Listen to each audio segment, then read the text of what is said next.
Memory transcription subject, Governor Tarva of the Venlo Republic. Date, Standardized Human Time, July 12, 2136. There were 2 known instances of a predatory species achieving sentience in the galaxy. The Arxer were the first to be discovered, and, as an anomaly, sparked the Federation's curiosity. By previous hypotheses on intelligence, their existence was impossible. Conventional wisdom stated that cooperation led to higher thinking, which in turn led to the formation of technological societies. A predator's natural instinct for aggression should have limited their evolution. But it turned out that there was another motivator for technological progress: war. The Arxer derived pleasure from killing each other, and in doing so, managed to claw their way to an industrial stage. Their warfare was so deadly that we feared they would become extinct before we could study them. The Federation saw their cruelty, but in our naivety, we thought we could change them. If we uplifted them, there would be no logical reason for their destructive ways to persist. Thus, we made our worst mistake: we decided to intervene. It was out of our kindness that we unleashed the galaxy's worst monsters. We gave genocidal maniacs the means to escape their planet, and all but invited them to our doorstep. The Federation was an easy target to them, and they set out to claim our territories for themselves. They torched worlds, enslaved millions, and bred our children as delicacies. Our pleas for mercy fell on deaf ears. Predators had no sense of compassion to appeal to, after all. The Federation rallied together to fend them off, and began the ceaseless war for our survival. From that point onward, it was agreed that no predatory species could be allowed to reach the stars. Their kind were too great of a threat to the civilized universe. Little known to the public, scientists discovered a second predatory sapient centuries ago.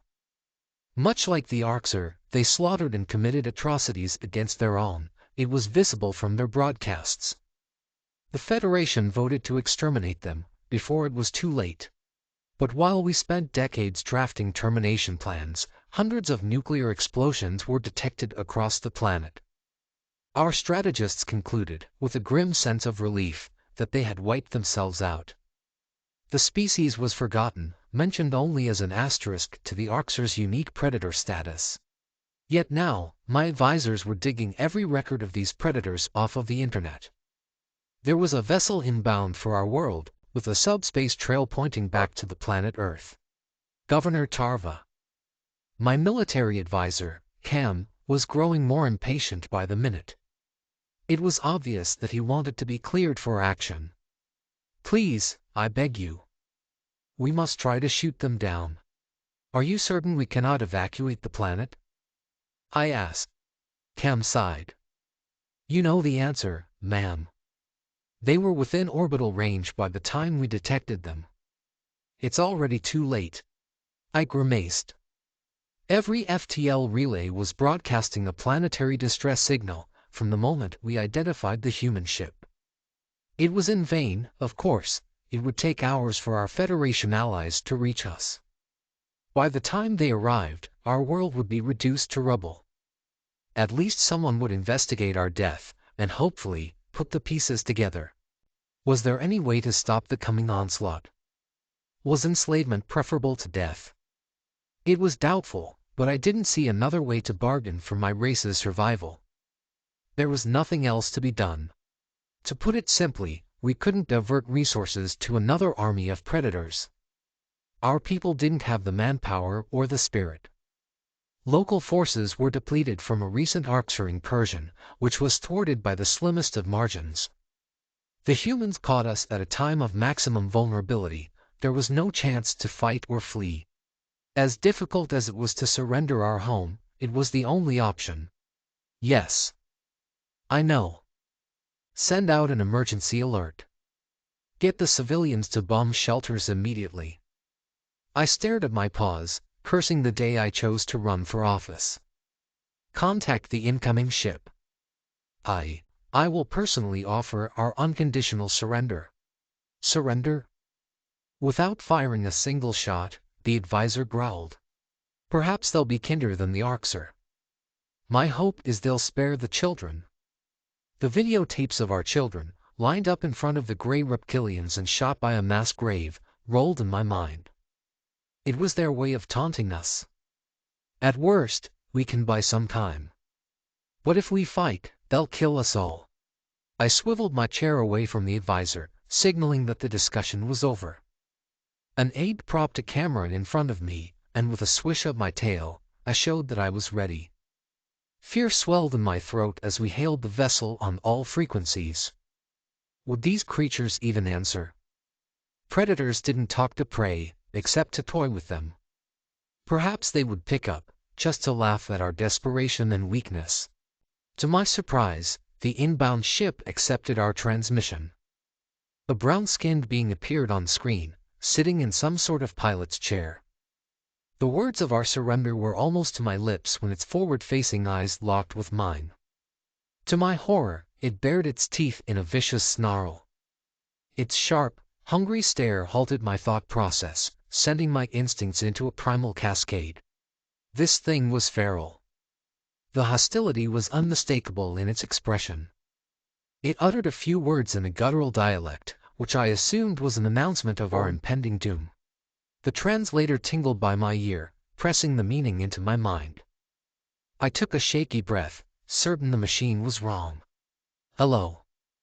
We come in peace, on behalf of the human race.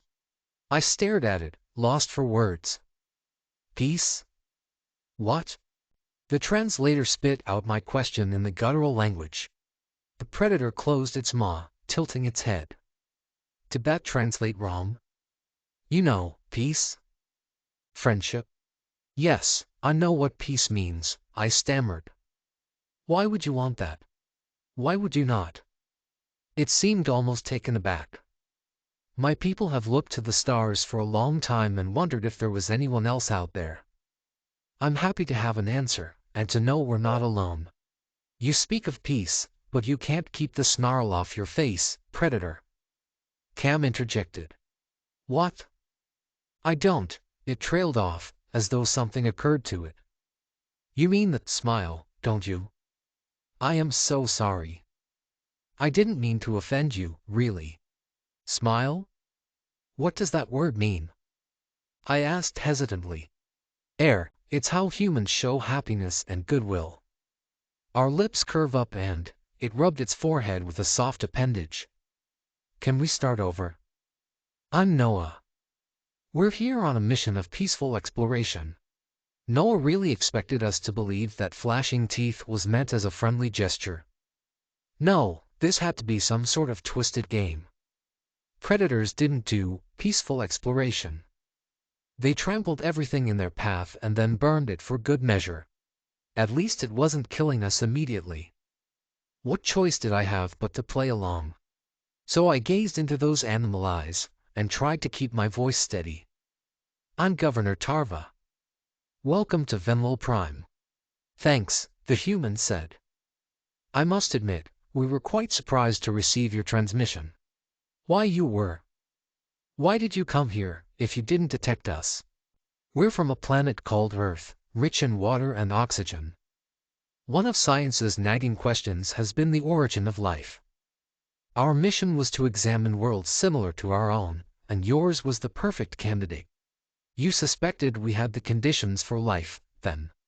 Well, yes, but every reasonable scientist back home thought our first contact would be a primitive life form.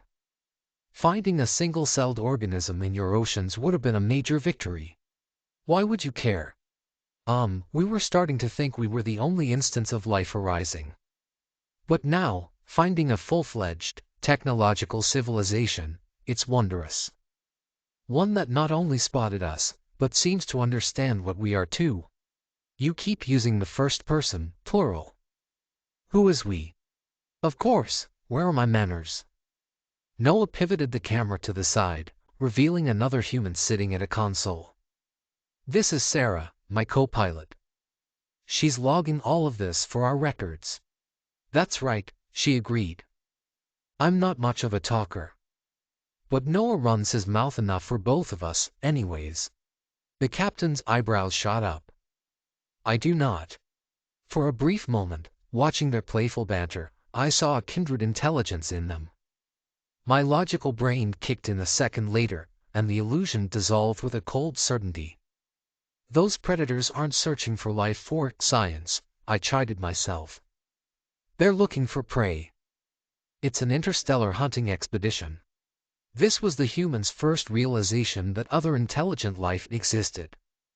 All these measured words were a way of testing the waters, searching for any signs of weakness. We couldn't clue them into the fact that they were different. Perhaps if we kept it together, with minimal indications of empathy or fear, they would leave of their own accord. Despite my misgivings, our best bet might be to treat this like an ordinary first contact situation. What would you say to seeing Venlo Prime firsthand? As esteemed guests of the Republic, of course. Noah's eyes sparkled. It would be an honor. A shiver crept down my spine, and it wasn't only because of the frosty air. The thought of standing in close proximity to a predator made my skin crawl, but it was too late to turn back now. All I could do was watch, with mute horror, as the human ship powered down, and a landing ramp unfurled. The primates marched onto Venwell soil, and I suppressed a whimper. This felt like a nightmare I would wake up from at any moment. Noah and Sarah marveled at their surroundings with wide-eyed fascination. Their gaze lingered on the intricate mansion behind them, then shifted to the city silhouette in the distance. The way they physically rotated their head to look around was uncanny. The menacing eyes of a predator didn't quite offer the peripheral vision we enjoyed, that much was clear. There was no way they were appreciating the beauty of our architecture. An ominous thought crept into my mind. Were they only landing to scout an invasion? Noah's eyes landed on our diplomatic envoy, and he stalked toward us without further hesitation. There were a mere 3 individuals present, me, Cam, and my diplomatic advisor, Chelm. I knew it was a pitiful showing, but it had been next to impossible to persuade anyone to tag along. Listen, I hissed. We need to act normally. No fear, and no emotion. Cam flicked his ears in disgust. I can't believe you invited them here. We are buying time for the Federation to arrive. But how can you even look at them? You want to speak to those creatures for hours? Of course not. But the other option is another war with predators, and we see how well that's worked out with the Arxer. If there is a slight chance to avoid bloodshed, I will take it. Happily. We should have blasted that ship out of the sky while we had the chance. If you expect me to welcome these humans with open arms, that's not going to happen. You are not to antagonize them. Are we clear? I growled. Cam huffed, and I feared that was an answer of itself. There was no time to persuade him though, as the 2 humans had closed within earshot. I prayed that the advisor would come to his senses, and keep his thoughts to himself. We needed to put our best foot forward, if we wanted to get rid of the beasts peacefully. Keeping up the appearance of strength was important, if only to discourage the humans from decimating our home. Trying to rile them up was a different story, that was nigh suicidal. Predators thrived on the assertion of dominance, so I doubted they'd turn down a blatant challenge. Governor Tarva. Noah stopped a few paces away from our group, and flashed his teeth. It's lovely to meet you in person. My heart pounded, fear coursing through my veins like a dreadful cocktail. There was not a worse visual cue in the galaxy than flaunting one's fangs. The threat it communicated felt much more tangible in person. I swayed on my feet, trying to fight off the lightheadedness.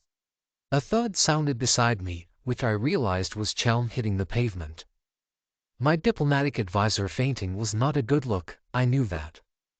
Even Cam had his ears pressed against his head, earlier bluster forgotten.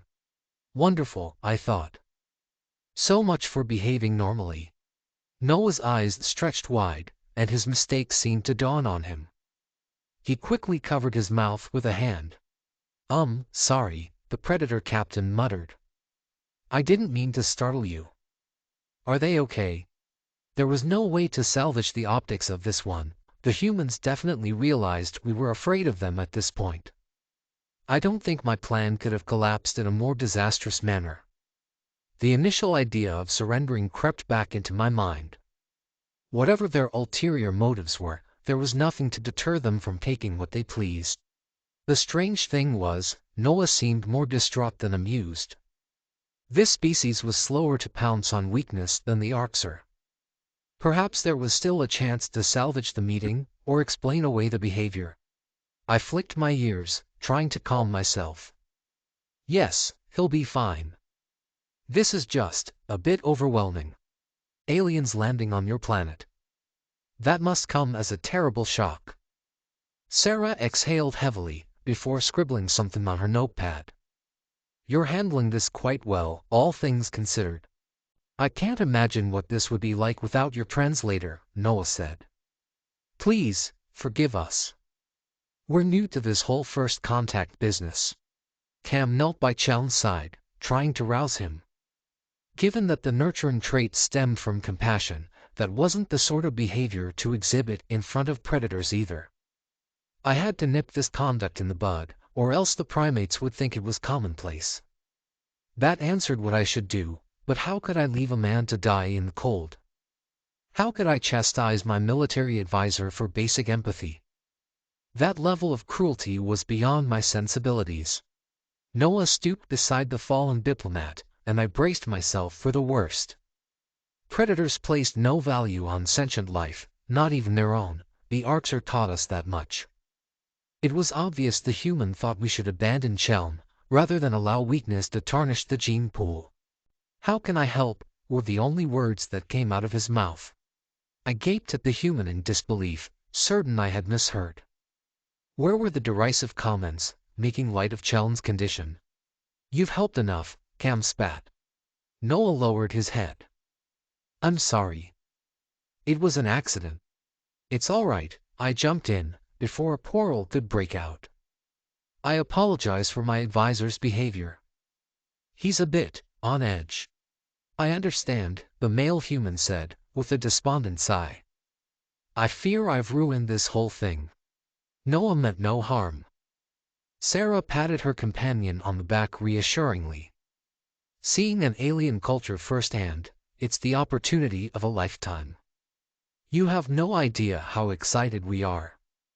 Clearly, that wasn't expressed in the best way. The human's behavior was growing more baffling by the minute. Everything in the Federation's database suggested this was a base, violent species. I thought they wouldn't be able to turn their weapons against us fast enough. While their visual cues aligned with that assumption, their temperament seemed otherwise mellow. Why maintain this ruse? If they were probing for weakness, as I hypothesized, they had already seen enough to arrive at a conclusion on that front. I was beginning to think I didn't understand their intentions at all. Perhaps these predators were capable of higher brain functions than we gave them credit for. Can you help us carry Cheln inside? I took a deep breath, waiting for my translator to catch up. We'll give you a tour after that. The humans nodded, and positioned themselves to shoulder the brunt of the weight. A faint hope stirred in my chest. They were in no rush to finish us off. That meant we had time to wait for the cavalry after all. I knew the Federation's response would be harsh when they found predators traipsing about the Venlil homeworld. Their actions would be along the lines of Cam's suggestions: shoot first, ask questions later. The only reason this particular species hadn't been wiped out was we believed them to be extinct already. But the plans to obliterate Earth were drafted centuries ago. Eradicating humanity, in one fell swoop, might still be possible. We only needed to stall the landing party a little longer. What would happen to Noah and Sarah next? Well, an attempt would be made to capture them for scientific study. If the task proved too difficult, a special ops team would be sent to dispatch them. A strange guilt tore through my stomach at the thought of the humans tied up in a lab. It was a misguided sense of empathy, but they are predators. They survive by killing species lower on the totem pole. They literally eat flesh, I scolded myself. These humans slaughter each other, all the time, anyways. Thanks for your hospitality, Governor. Sarah cleared her throat, locking eyes with me. I can tell our species will be great friends, one day. The mere sight of these creatures disgusted me, but what if we were wrong about them? Wasn't my intention to avoid bloodshed? Yes, friends. I flicked my ears in agreement, and tried to bury my conscience. I hope we will be. The tour of the governor's mansion started off without incident, and my nerves began to settle down. The humans tailed behind Cam and I, with questions pertaining to every subject under the sun. Culture, history, politics, they couldn't absorb information fast enough. Had any other species arrived at our doorstep, with such childlike curiosity, their enthusiasm would be lauded. Hell, if you didn't look at the humans, you could almost forget they were predators. My brain switched into autopilot mode as I steered our group to the next stop, my office. However, the second I opened the door, I realized I had made a dreadful mistake. In this morning's panic, I had left a TV on. The news was cycling through footage of bomb shelters across the planet. Government advisories played on loop in the background. They were speaking rather candidly about the humans' foray and the likelihood of mass casualties. I scrambled to turn it off, but it was too late. The humans wandered over to the screen, staring in silence. They hadn't been this quiet since we started the tour. Seeing masses of people, huddled together, crying, must have stirred something in them. I was wondering why there were so few staff here. No reporters either, Noah said finally. They've all been evacuated, haven't they? I cast my gaze downward. Yes. You thought we were here to attack you. There was a flash of something in his brown eyes, and he pressed a hand to his forehead. My God, Sarah, you see how they look at us. I think they still believe that. Is that true, Tarva? Sarah asked. What do you think is our purpose? Panic fluttered in my chest. There was no way to formulate a convincing reply. I took a few steps back, eyeing the humans warily. To deny the accusation would be to discount their intelligence. They would see right through any further deception. Silence was a way of confirming their suspicions, without having to vocalize our terror. Cam, however, was eager to supply the answer. To kill us. And to have a grand old time dragging it out. No, no, no. That is not the case at all, Noah hissed. We mean you no harm. Look, if you want us to leave, we will. Sarah raised her hand slowly. We never wanted to cause fear or disrupt your lives. We just wanted to meet other people like us. There are no people like you, Cam growled. Really? She pointed to a 3D photo on my desk, a hard glint in her eyes. What about them? The picture in question was of myself, at a conference with dozens of Federation leaders. It was obvious, to any intelligent observer, that those diverse lifeforms were not of Venmal origin. What were the humans supposed to think? Seeing us comfortable with other aliens, they had to be wondering why they were so feared. I cursed myself for such a blatant oversight. You're right. I managed to speak, though my voice was hardly more than a whisper. They're not from this world. Like you. Noah cleared his throat. How many intelligent species are there, that you know of? How did you find each other? I hesitated. If the humans intended to purge the galaxy, news of the Federation's existence would give them a starting point. It might also tip them off to the coming rescue party, and cause them to accelerate invasion plans. But by the same token, they would discover it anyways. At least this way, we could gauge their reaction. Hundreds. Most of us are members of the Galactic Federation. It's a central governing body of sorts. Why do we bother you then? You're used to aliens. Sarah's eyes narrowed to unnerving slits. Do we resemble something from your past? A growl mumbled in Cam's throat. You're a predator. A sentient predator. Wonderful. Could this conversation have gone any worse? In his hatred, the military advisor had just told the humans the actual reason they were different. It stood to reason that if they were predators, by default, we were the opposite. If their instincts weren't awakened before, they had to be salivating now. There was a long silence, and I could almost see the gears turning in Sarah's mind. Surprise flashed on her face, as though she didn't understand why their nature mattered. Was this the first time the notion crossed her mind? It was tough to believe the humans were that oblivious to the food chain dynamics. Is that uncommon? She asked. Very. How many are there? You're the second. Noah turned his piercing gaze toward Cam. Who was the first? Silence blanketed the room with a heavy grip.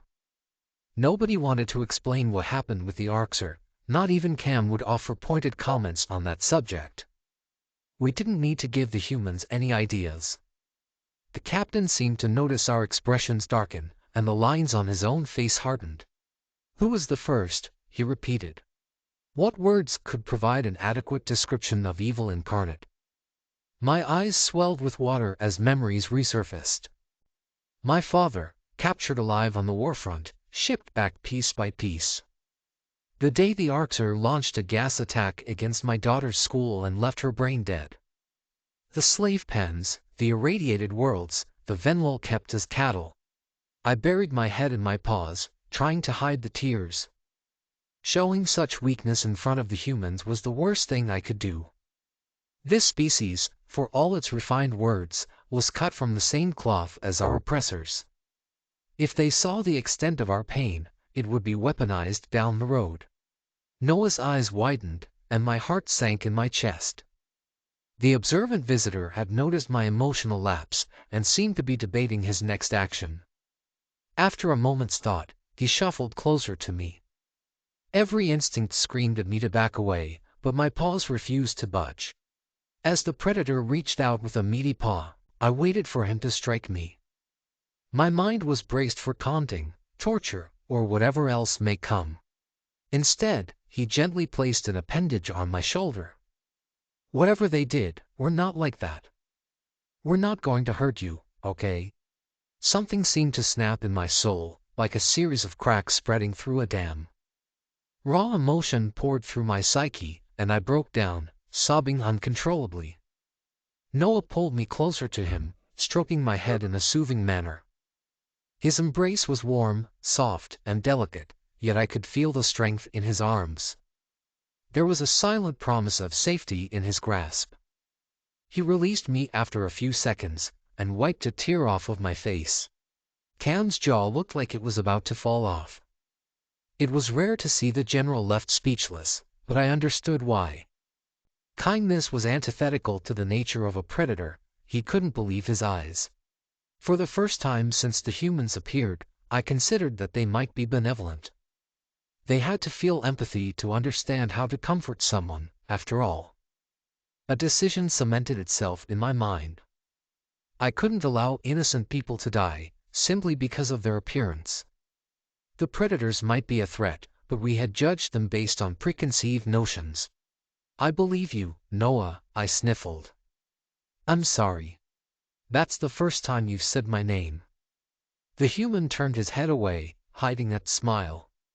Either of our names. I chuckled. Be better late than never. Cam, rescind the planetary distress signal. I can't do that, ma'am, the advisor said. I wasn't asking your opinion. That was an order. I snapped. For Star's sake, I'll do it myself. You don't understand. The Federation is already here. They're hailing us now. A string of curses escaped my lips, and the humans tilted their heads in confusion. I tried to imagine how the poor saps felt. A few hours ago, they hadn't even known extraterrestrial life existed. Now, they learned of a galactic community, one that hated them without provocation. They were taking the news in stride, but it had to be overwhelming. Unfortunately, I still had one more bombshell to drop on them. How terrifying would it be, as guests on another world, to have warships arrive hellbent on killing you? Wait, why is that bad? Noah asked. I thought the Federation are your friends. I avoided his gaze. They came because we set off a distress signal. They're expecting a fight. I see. Well, why don't we talk to them and explain that it was a misunderstanding? Once they know that we're peaceful. No. I appreciate the thought, but the second they see I waved a paw in the general vicinity of my mouth and eyes. They won't listen to a word you say.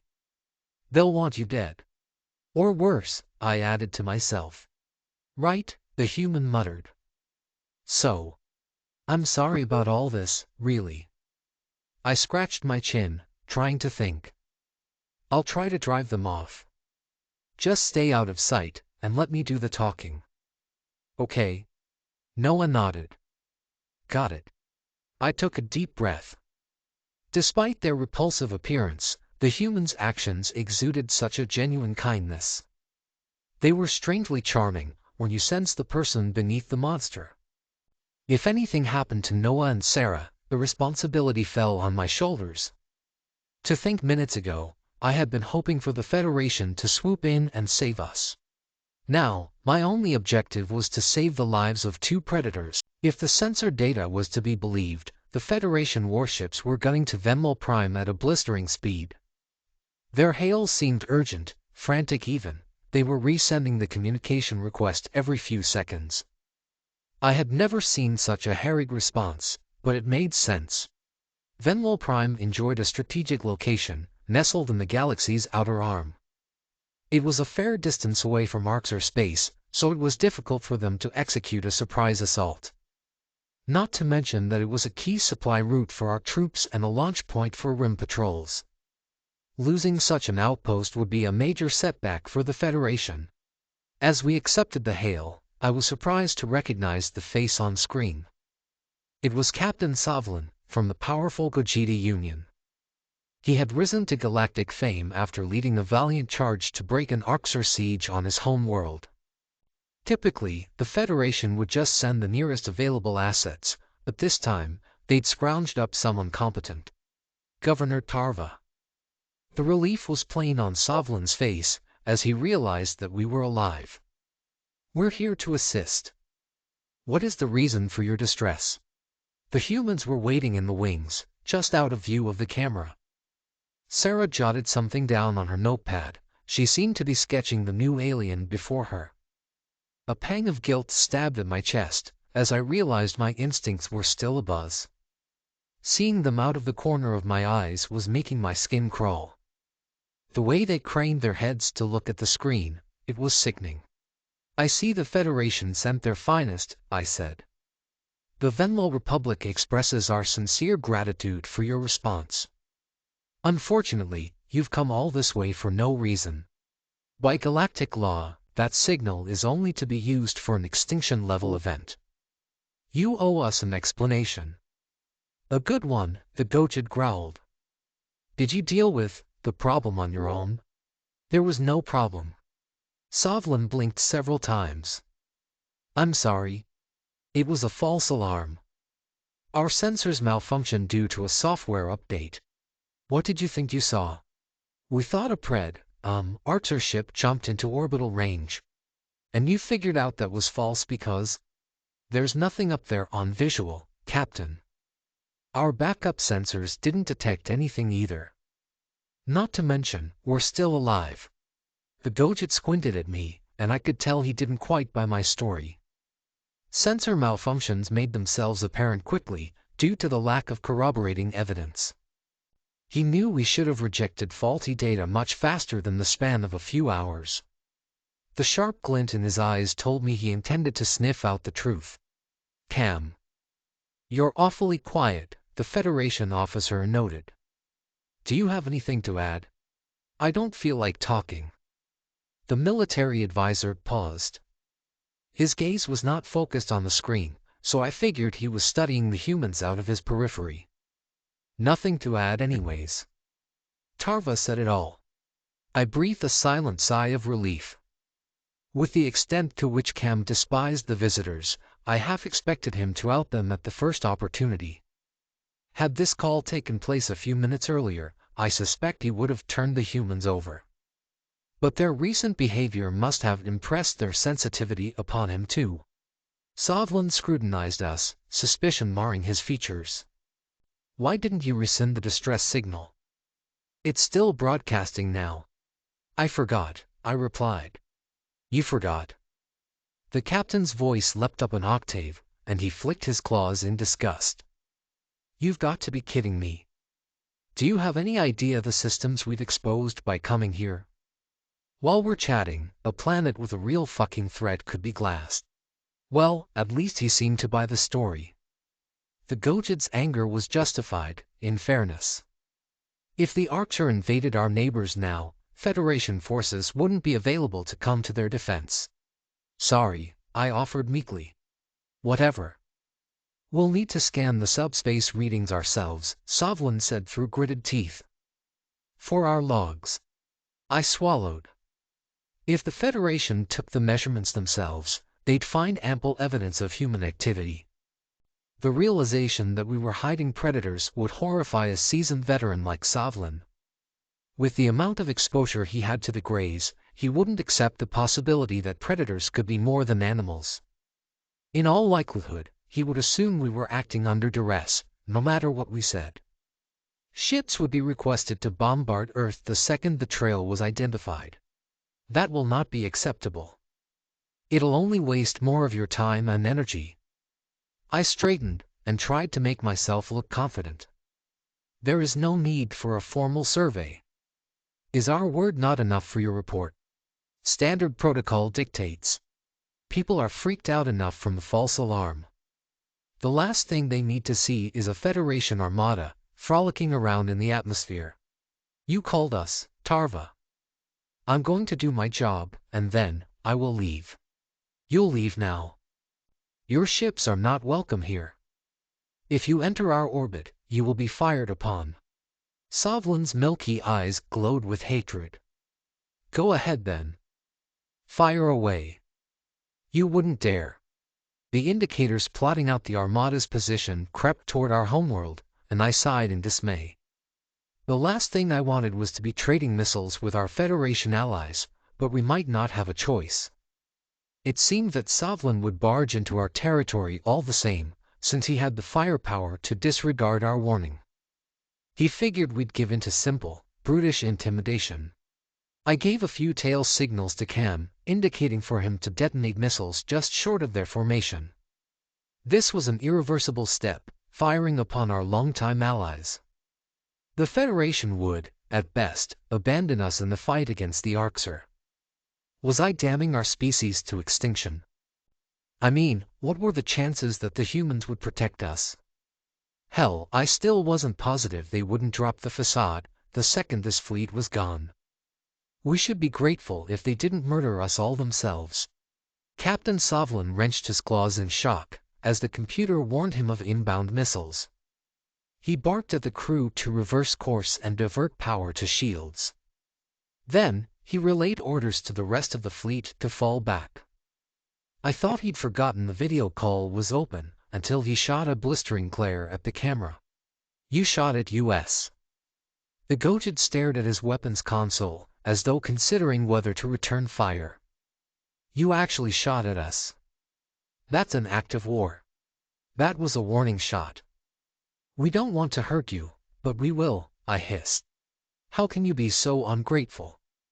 After all that we've done for you, he spat. I'll be recommending sanctions in my report. And the next time you call for help, we'll let the Greys eat you miserable fucks.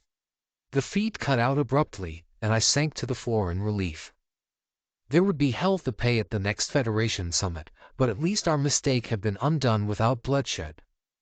It remained to be seen how the humans would reward our gamble. Their body language betrayed little emotion. What if the astronauts were cross with us? We had plotted and nearly gone through with their execution, after all. They're gone. I turned to face the predators, and prayed that we made the right decision. You're safe now. Noah clasped his hands together. Thank you, both of you. You didn't have to protect us. I hope the consequences aren't too severe. That guy sounded pissed. It was worth it. Did you see the look on his face? Cam chuckled. Noah's lips curved up, and a rumbling sound came from his chest. It sounded like growling, but my translator was insistent that it was laughter. The way predators conveyed emotion left a lot to be desired. My logical brain agreed with the machine, but my instincts weren't as convinced. Sarah jabbed an elbow in her partner's stomach. What did they say about smiling? That hurt, he protested. I can't help it. Cam made me laugh. The military advisor flicked his ears. What can I say? I'm a funny guy. Funny or not, Sovlin wasn't playing. The Gochids have a lot of pull with the Federation, I muttered. We just burned a serious bridge. Can you patch things up down the road? Sarah asked. After decades of groveling? Sure. I sighed, shaking my head. But enough of that. We need to talk. The female predator nodded. What about? First off, do you still want to be here? We've been terrible hosts. I understand if you rescind your offer of friendship, after what we put you through. It takes more than that to scare us off, Tarva. I'm happy we could work through our differences together. Sarah was well-spoken, same as her partner, but I couldn't shake the lingering doubts. If our species were to make an honest attempt at friendship, disclosure of Arxer history was a must. A secret that abhorrent couldn't fester between us, especially when it would be the subtext of all our interactions. When the humans learned what the Arxer had done, they would realize their own species' untapped potential. The tales would trickle back to Terran leadership and circulate amongst the populace. What if it inspired them to take up the torch? It wasn't too late to change their mind on harming us. How deep could a predator's compassion run, anyways? I drew a shaky breath. We never answered your question about the first predators we encountered. I think we owe you a proper explanation. You don't owe us anything, Noah said in a soft tone. If you're not ready, you don't have to talk about it. My resolve hardened as I met the male human's eyes. I recalled the horror in Noah's voice when Cam suggested they were here to kill us all. The feel of his rough thumb wiping saline from my cheek. Those weren't the actions of the Arxer. These were people with intelligence and emotion. I want you to know everything. Are you sure that's a good idea, Tarva? Cam asked. Yes. Date, Standardized Human Time, July 13, 2136. The 2136 Climate Change Summit was the latest in an ongoing saga, complete with the usual finger-pointing and empty promises. The United Nations had taken on a role as a central world government following the satellite wars of the late 21st century. Russia, China, and the United States were still rebuilding their crippled power grids in its aftermath. After realizing the extent of our dependence on technology, the world's countries signed the Treaty of Shanghai to govern cyber warfare. As part of the accord, the UN was given greater authority to mediate disputes, in the hopes of preventing escalation in the future. Following several natural disasters this year, the General Assembly convened to discuss solutions. Investment in fusion energy was the main item on the docket, though I doubted any parties would commit beyond fancy words. Despite my jaded view, as UN Secretary-General, my presence was mandatory at all of these events. I was zoned out while the Canadian ambassador spoke, nodding and smiling every now and then to keep up appearances. An aide tapped me on the shoulder, startling me out of my trance. "Sir," she whispered. "I need you to come with me." What was so important that it couldn't wait an hour? My staff were instructed to only approach in an emergency. There was the brief moment of worry, as I wondered whether there was a credible threat to my life. My security details seemed relaxed though, so that likely was not the case. I followed her into a briefing room, where several serious-looking individuals were waiting. The amount of military personnel present made me think that some conflict had erupted. The strange thing was that representatives of various space agencies were present, including ESA, NASA, and CNSA. The gears started to turn in my head. The first extrasolar mission had departed a few weeks ago, but they weren't supposed to return for months. Something must have gone wrong. I settled down at the head of the mahogany table. Quite the crowd we've got here. Could someone please fill me in? The Odyssey crew made contact with extraterrestrials. A short-haired woman in a leather jacket passed me a folder. Her name tag read Dr. Kemper, SETI. They call themselves the Venlo. According to our new friends, there are hundreds of other intelligent species out there. We're not alone, Mr. Secretary. This is the biggest news of all time. I leafed through the dossier, taking a moment to process the news. The first page was a grainy image of the astronauts, standing with a group of Venlo. The aliens were bipedal, like us, but that was where the similarities ended. They had woolly gray fur, side-facing eyes, and spindly legs that bent inward. I wasn't even sure if they had noses. Any information released to the public needed to be handled with the utmost care. Science fiction had gotten people used to the idea of aliens, but the revelation of hundreds of species at once, that would shatter any notion of humanity being special. Some people would be frightened, and we needed to make sure they looked to us for the answers. The last thing we needed was for conspiracy theorists and UFO hunters to take control of the discussion. The situation could devolve into a panic fast. Not to mention how delicate communication with the aliens would be. Their culture was entirely new. We could offend them without even realizing. It was no small task ahead of us, learning their language, establishing diplomatic relations, and monitoring potential threats. It would be the work of an entire generation. I count at least 40 generals in this room, which seems unnecessary, I said at last. Are the aliens friendly? Dr. Kemper frowned. It's not so simple, I'm afraid. What do you mean? That shouldn't be a hard question. I had been expecting a yes, not a non-committal reply. My heart sank as her implication hit me. Either they're friendly or they're hostile. The aliens are friendly, except for one species. That species is at war with the rest of the galaxy, and they're quite the formidable foe. They wiped out 62 worlds, and fighting them has cost billions of lives.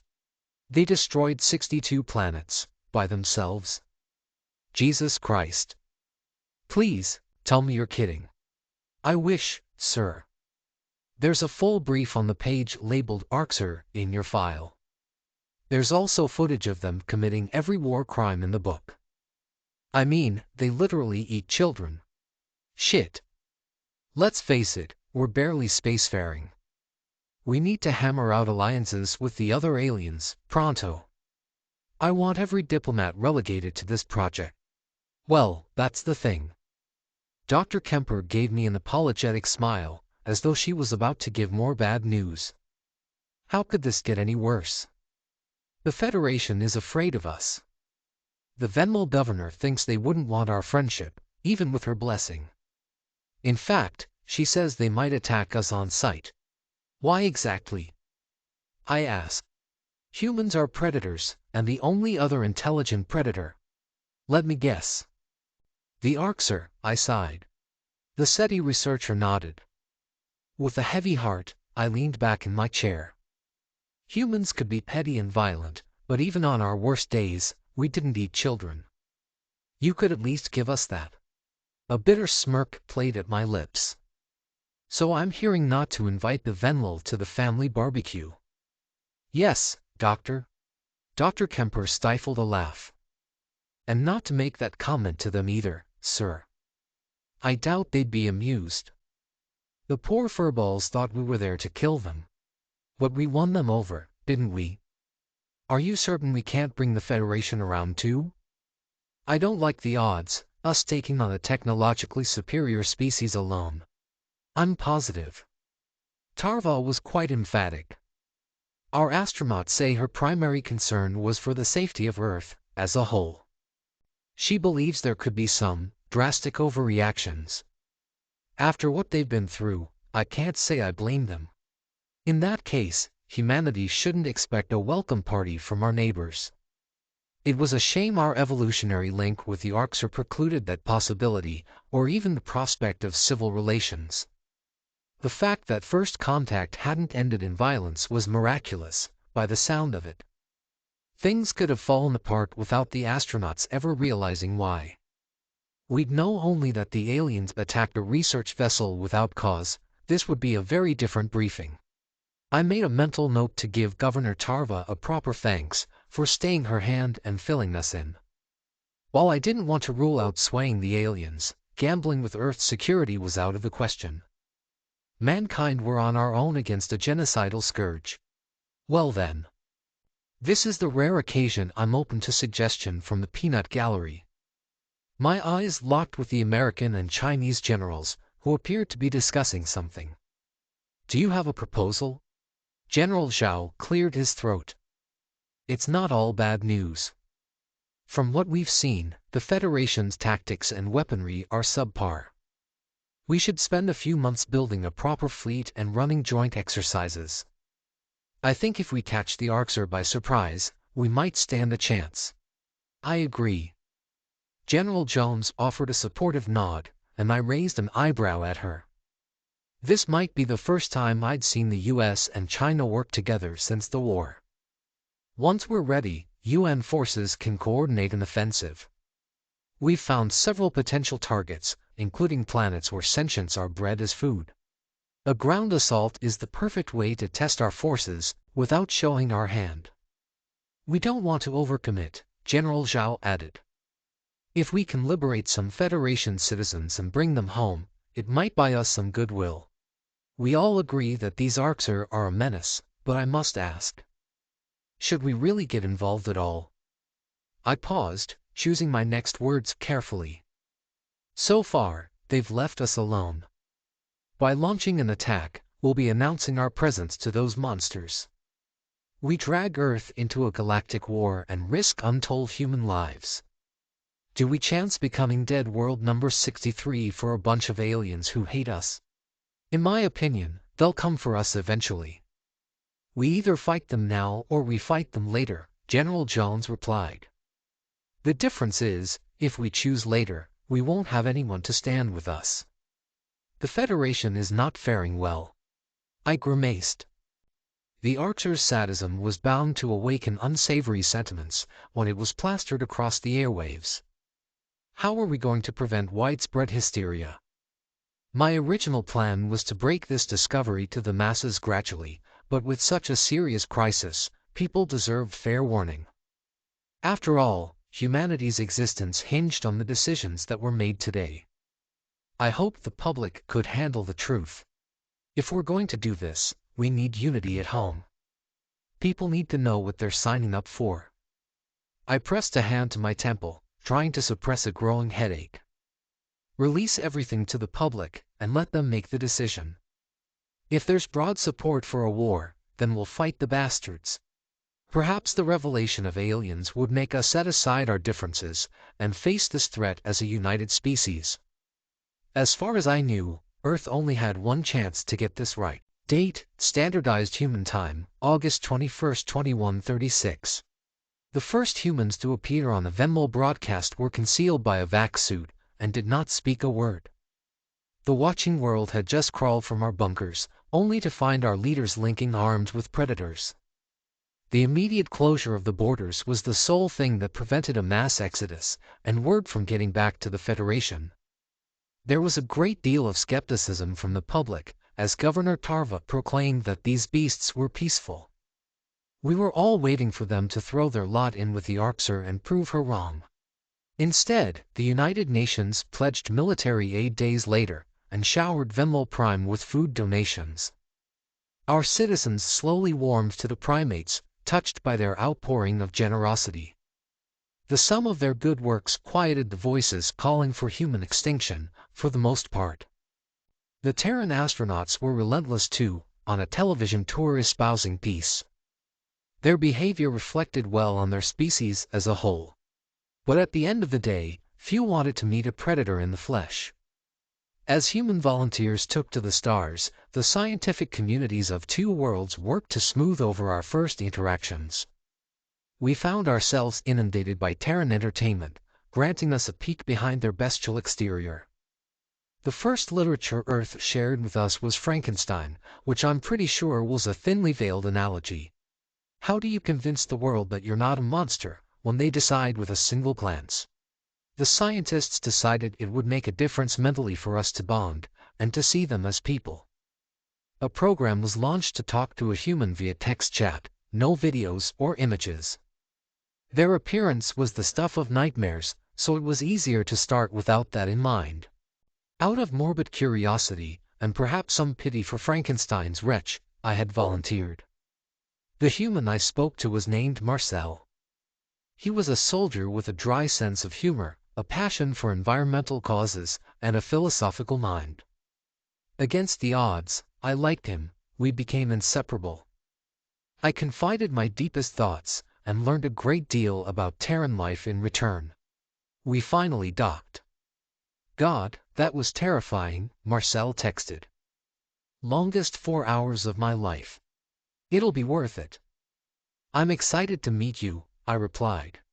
Me too, bud. I know it won't be easy for you. If you need space, or it's too much, please tell me. I will. After weeks of distant communication, the final phase was exposure therapy. The plan was for us to room with our human counterpart for several days. I would be alone with a predator with no escape. They said once you got past the first few hours, the nerves would settle down. We needed to get used to the humans, if they were ever to be accepted. What do you think I look like? Marcel asked. In your head? I don't know. I try not to think about it. Why not? You know what humans look like from TV. Well, it's weird to think that you're a predator. That you look at a dead animal, all that blood and guts, and think, hey, that's food. I'm a vegetarian, Slanek. Not applicable. Gah, not you specifically. I mean humans in general. The fact that you're wired to think that's appetizing. To kill other animals for a meal. It's not like that, but it's just evolution. Biology sucks. It does. I guess I'll know what you look like soon, Marcel. Yep. A face only a mother could love. I snorted, amused in spite of myself. The clicking of boots down the hall meant the humans were in the building. There were mere seconds to brace myself. I switched off my holopad and tried to regulate my breathing. We were allowing enough of them in to handily overtake this space station, if they were to try. These were social predators, so perhaps encouraging them to travel in packs wasn't the best idea. The door swung open. I was flabbergasted by the imposing wall of muscle that entered. Something deep in my subconscious howled at the sight of a predator, blocking my only escape route. Startling hazel eyes scanned my figure, and my breath hitched in my throat. Marcel's lips twitched for a moment, and I could tell from how he pursed them he didn't want to smile. We had been warned repeatedly about the human's teeth-bearing display of friendliness. Slanek. The voice was harsh and raspy, as though he was garbling salt water. I know the feeling's not mutual, but God, you're adorable. I gritted my teeth, trying not to back away. Thanks. See, come in. The human saw that I had set my belongings on the bottom bunk, and tossed his duffel bag on top. Well, this isn't that bad, I thought. There had been no sudden movements, he was keeping his distance, and he didn't have the razor teeth of the Arxer. With his back to me, I couldn't see his piercing eyes. All positives. My heart was hammering in my chest, but I had kept myself together. Sheesh, I'm starving, the human announced, as he began to unpack. There were few words I would have liked to hear less. Isolated in close quarters with a hungry, vegetarian predator. Aw fuck, why had I signed up for this? The nearest meal was obviously me. I skittered backward on instinct, trying to shield my throat. Marcel frowned. I was just going to suggest that we grab a bite together. Or, I brought snacks. We can share. Sorry, I squeaked. The human retrieved a plastic bag from his belongings, and popped it open with a single tug. He withdrew a yellow wafer, shoving it down his gullet. As he turned the bag to face me, I eyed the offering suspiciously. "It's a potato chip," he said, before I could ask. "Baked from a Terran plant." Did I trust the predator enough to consume his foodstuff? How did I know it wasn't dried animal fat? I tried to remind myself that this was my friend. The one who gave me relationship advice and told silly jokes. My stomach squirmed as I grasped a chip, but I placed it in my mouth anyways. It was salty and starchy, yet strangely addictive. My ears twitched with pleasant surprise. "That's good, isn't it?" Marcel mumbled, through a mouthful of food. "I figure we could use some carbs before these, experiments you want us in." They mentioned something about that. "It's psychological research, isn't it?" "I don't know. Your scientists just mentioned it was a test. The UN signed off on it, so I'd hope it's ethical. They probably just want to be sure you don't want to eat us." "I'll pass with flying colors then." "Not sure where the lab is though." I'll take you there." "Great. Let's get it over with, shall we?" Once the fright began to subside, speaking to Marcel felt less forced. It tickled my instincts, but not in a way my conscious brain couldn't override. A little discomfort was nothing I couldn't handle. It wasn't like he had actually done anything to threaten me, or diverged from his online persona in a noticeable way. Chatting via text was easier, but it was unfair to ostracize the humans forever. The predators had been understanding enough as things were. Unless any red flags were uncovered in their psychological screening, Terran soldiers would accompany Venlil ships on today's mid-rotation patrols.